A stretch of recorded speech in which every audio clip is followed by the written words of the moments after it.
Secara umum ni kita cerita tentang apa tu nama dia, Elliott wave ni. Dia ada 6 prinsip. Dia berasal daripada selalu saya sebut tentang satu dia panggil impulsif dan satu lagi korektif. Okey, ini kita panggil sebagai impulsif, yang ni panggil korektif. Right. So ini prinsip yang pertama.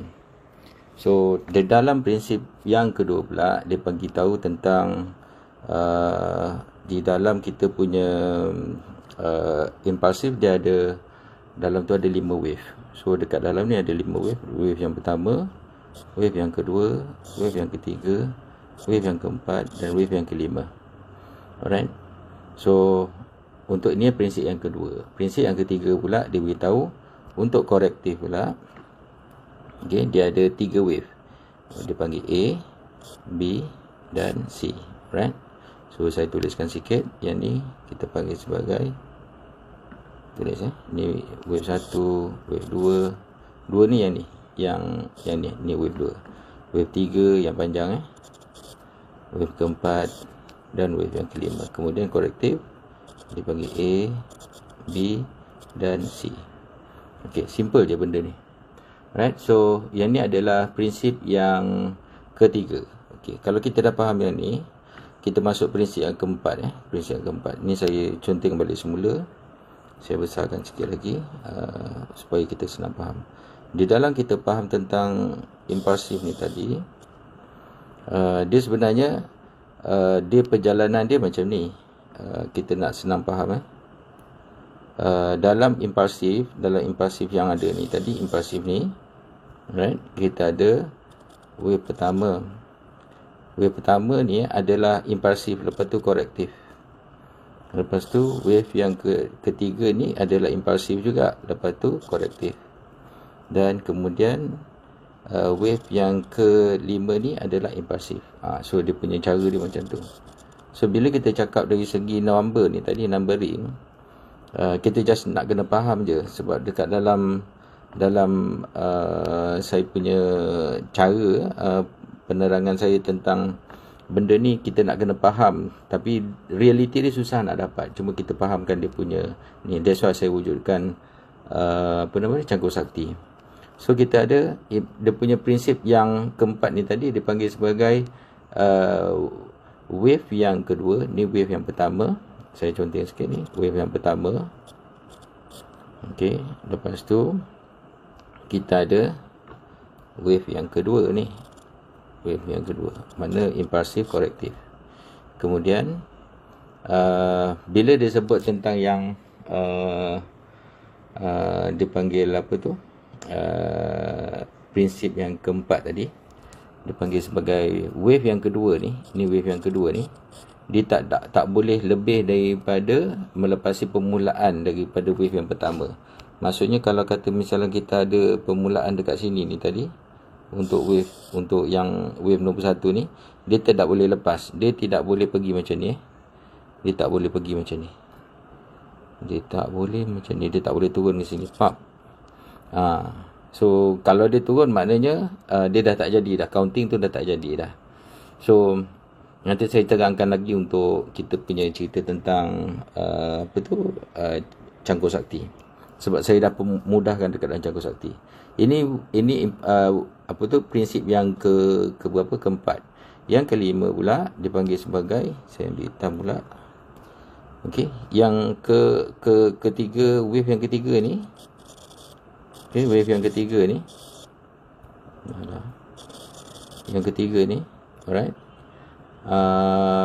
Adalah wave, dia panggil wave yang paling panjang. Ini wave yang ketiga. Makna among semua sekali wave, dia adalah yang paling panjang. Ni wave yang kelima.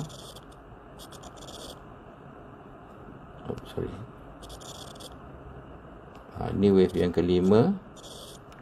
Semua wave, antara wave 1, wave 2, 3, yang keempat. Ni yang keempat ni. Dan yang kelima, wave 3 yang paling panjang. Itu prinsip yang kelima lah. Ini paling panjang. Saya tukar longest. Alright. So yang prinsip yang keenam pula dipanggil wave yang keempat tidak boleh melepasi wave yang pertama. Maksudnya macam ni. Wave yang keempat, ini wave yang keempat ni. Okey, wave yang keempat. Wave yang keempat ni dia tidak boleh melepasi wave yang pertama. Ni wave pertama ni dia tak boleh lepas. Dia tak boleh lepas ke bawah macam ni. Tak boleh lepas. So kalau dia lepas, maknanya dia dah tak valid lah. Macam tu. Ini saya tandakan dia macam tu. So ini inilah prinsip yang dekat dalam apa tu, Elliott wave ni. So kalau kita tengok secara kasar dia lagi, secara detail dia, kalau saya buatkan dia punya counting dia, wave 1, kita tengok wave 1, kemudian kita masuk pada wave 2. Wave 2 tu boleh jadi kepada double bottom. Dia boleh jadi double bottom. Okey. Lepas tu pergi wave yang ketiga. Alright. Wave yang ketiga. Lepas tu wave yang keempat. Bila wave yang keempat dia potong macam ni, dia sama dengan yang ke bawah ni. Maksudnya dia dah melepasi daripada wave yang pertama ni. Ini yang keempat tadi kan. Maknanya dah tak jadi dah. Elliott wave ni dah bukan Elliott wave. Okey. Maknanya dia dah tak boleh counting lah. Dia ada, kalau kita tengok pada time frame besar, yang ni maknanya sideway. Kita kena ingat setiap benda yang tidak ada trend macam ni, dia dah, macam ni yang wave yang keempat ni dia dah tak ada trend. Dah tak ada trend. Dia panggil trendless. Maksudnya dia ni sideway. Alright. So seandainya tadi dia jalan terus, maksudnya dia jalan daripada sini tadi wave keempat, lepas tu yang kelima ni tadi jalan terus, baru complete dia punya sistem dia tu. Okay. How about kita katakan, kalau tengok perhatikan balik semula, dia semua sekali kalau tengok apa yang saya terbitkan dekat dalam Cangkul Sakti kan, sebenarnya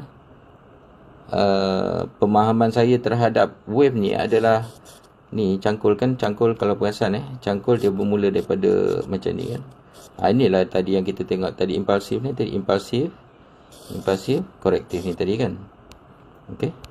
So samalah ni dia punya cangkul ni. So kita senang faham semua pergerakan, contoh dia dalam keadaan dia dah naik, lalu tu kata dia nak turun. Okey, dia nak turun So bila dia nak turun, dia turun, dia panggil impulsif juga, tapi dalam bidang dalam downtrend lah. Lepas tu korektif. So yang ni impulsif dan ini korektif. Sorry. Okey, ini impulsif, ini korektif. Lepas tu dia turun lagi. Maksudnya dia dah membuat yang ni high low kan. Yang ni high. So yang ni dia dah jadi high, ini dah jadi low. So low yang dia ni dia lebih rendah daripada high low, dan maknanya trend yang up ni dah tak valid, dah habis. Dia dah bermula dengan trend baru, makna downtrend. Alright, so saya harap you faham. Alright, thank you.